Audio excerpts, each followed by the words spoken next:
Somebody tell that person, God has not forgotten about you. Hierdie is mense vanoggend in die kerk en hulle voel verlore. Sê vir daai een, jy's gevind vanoggend deur die Here. Die oë van die Here is op jou gerig. Dis vanoggend mense, hulle voel, hulle bid en hulle sien niks van die Here. Vertel vir daai een, die Here weet van jou. Die Here weet waar jy is. Die Here weet waar jy jou bevind. Sê nou vir hy persoon, jou seisoen is nog nie verby nie. Nie by oubei nie. Nee, nie by hy plek van jou opres nie. Nie by hy plek van jou. Hey, Joseph, kon nie sê my season is verby, omdat hy deur adversaries gaan nie. Hey, hy kon nie sê sy seisoen is verby, omdat hy hom in 'n put gegooi het nie.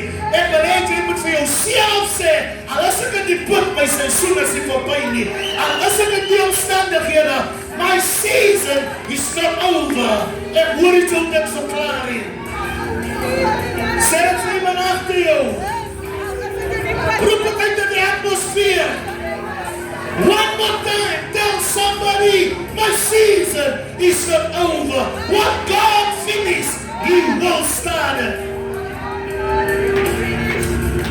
Ons het 'n corrupted mindset, dat wanneer ons deur challenges gaan, en adversaries is, dat het is verby. Ja, true story. Maar dan nie geld is om krag te koop nie, as het verby. Maar ons sal op kos moet gaan slaap, as het verby. Maar aan wie se preke luister jy? Wie is jou prediker nou? Because die God wat jy dien, sê het is nie verby nie. That I will make a way where there seems to be no way. En soms loop alles droog. En jy kan nie meer gaan leen by die mense, by wie jy geleen het nie. Because hulle het laastes 'n bietjie gegee. Amen. En nou weet jy kan nie weer gaan vra nie. But it's a setup. Because die Here wil jou mindset van op mense steun. Yes, amen. En so bietjie aan die Here te roep. Amen. Because almal die wat op die naam van die Here roep. Yes. Julle ken die hele Bybel nie.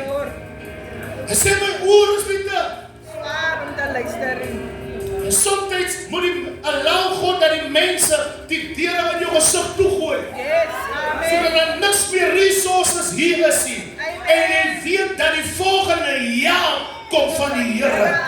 En soms druk die Here jou binne in 'n hoek, dat jy nie regs of links kan gaan nie.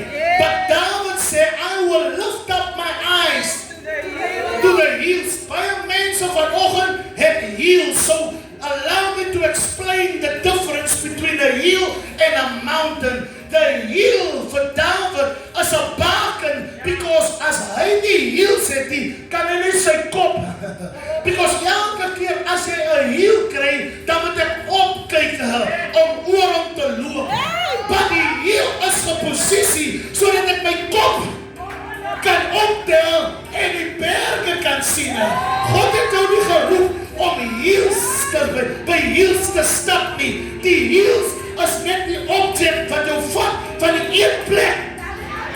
But hy sê, I will lift up my eyes. From which cometh?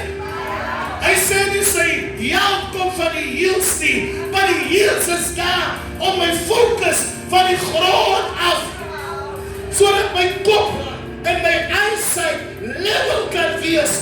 En die hiel, Here man, is 'n hiel, help my om op 'n ander level te loop.